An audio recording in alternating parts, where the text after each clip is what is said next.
আজকে আমি ডাল ঢুকলি বানাবো। এই যে ডাল নিয়ে নিয়েছি, এটা অরহরের ডাল। এখানে আছে টমেটো কুচি কুচি করে কেটে নিয়েছি, লবণ আছে, আর এখানে আটা নিয়েছি আমি।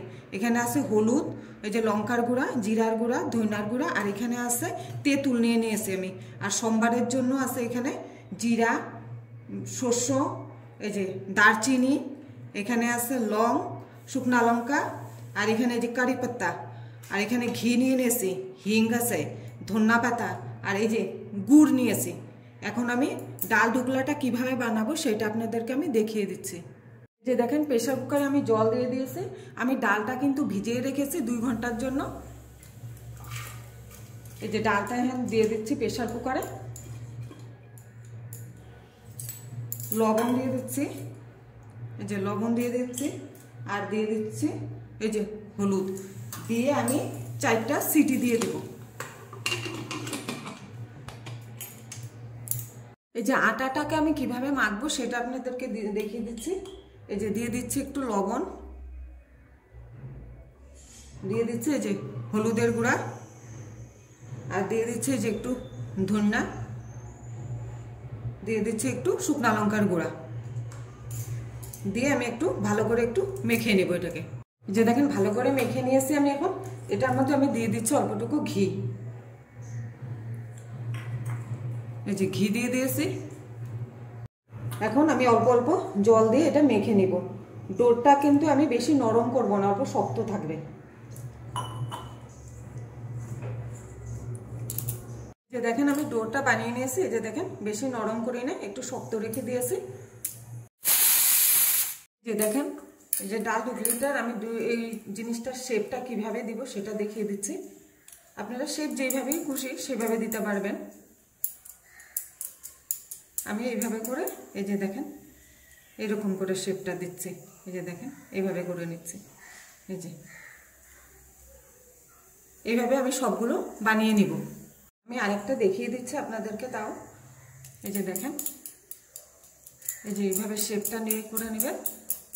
এই যে এইভাবে করে, এই যে এইভাবে করে, এই যে এইভাবে আঙ্গুলটা ঢুকিয়ে দিবেন।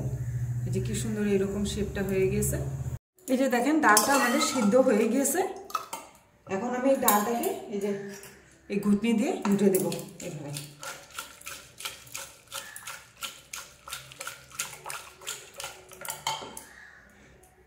এই যে দেখেন হয়ে গিয়েছে। আমি এখন ডালটা সোমবার কিভাবে দিব সেটা দেখিয়ে দিচ্ছি। কড়াইতে দেখেন আমি ঘি দিয়ে দিয়েছি, ঘিগুলো গলে গিয়েছে। এখন আমি ঘির মধ্যে দিয়ে দিচ্ছি এই যে দিয়ে দিচ্ছি এই যে শুকনা লঙ্কা, দিয়ে দিচ্ছি এই যে দারচিনি, লং, জিরা, এই যে সরষে,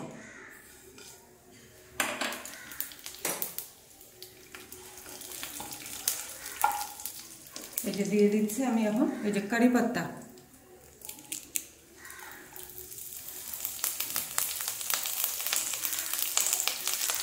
কারি পাতা দিয়ে দিয়েছি। এখন একটু কালো হবে এগুলো, তারপরে আমি আরগুলোও দিয়ে, এই যে দেখেন লাল হয়ে গেছে।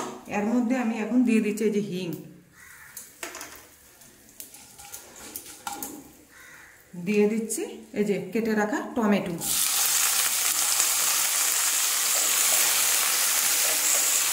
এই যে দিয়ে দিচ্ছি লবণ। ডালের মধ্যে আমি লবণ দিয়েছি, যার জন্য আমি অল্প লবণ দিব, বেশি দিব না।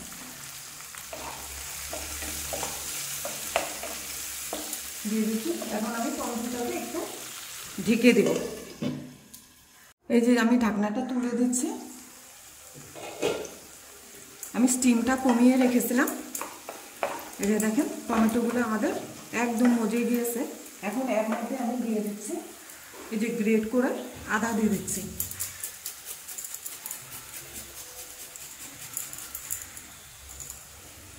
আর দিয়ে দিচ্ছি এই যে কাঁচা লঙ্কা।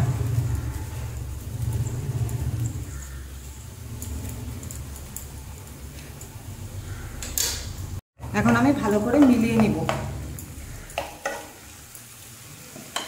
এখন আমি এটার মধ্যে দিয়ে দিচ্ছি এই যে ধনিয়ার গুঁড়া, দিয়ে দিচ্ছি এই যে জিরার গুঁড়া, দিয়ে দিচ্ছি এই যে লঙ্কার গুঁড়া, আর অল্পটুকু হলুদ দিয়ে আমি ভালো করে এখন মিশিয়ে নেব সব মশলাগুলোকে।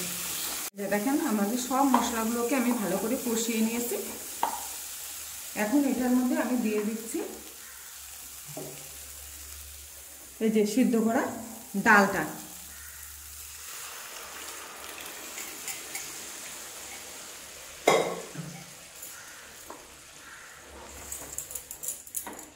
আমি ডালটা দিয়ে দিয়েছি, আর ডালের মধ্যে দিয়ে দিব অল্পটুকু জল। জলটা আমি কিন্তু গরম করে রেখেছিলাম। এখন ডালটা ভালো করে ফুটবে, তারপরে আদার এই ঢোকলাগুলো আমি, এই যে ডালটা দেখেন কি সুন্দর করে ফুটে গিয়েছে। এর মধ্যে আমি দিয়ে দিচ্ছি এই যে আটার ঢোকলাগুলো বানিয়েছি, সেগুলো দিয়ে দিচ্ছি আমি একটা একটা করে।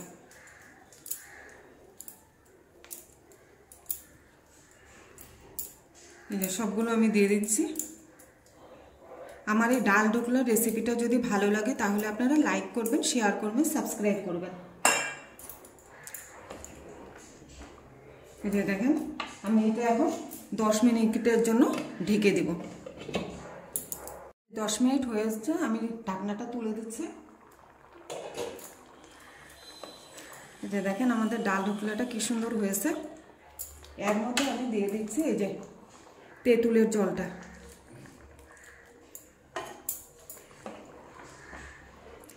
এটার মধ্যে এখন দিয়ে দিচ্ছি আমি গুড়। আপনারা চিনিও দিতে পারবেন, আমার গুড় আছে, গুড় দিয়ে দিয়েছি।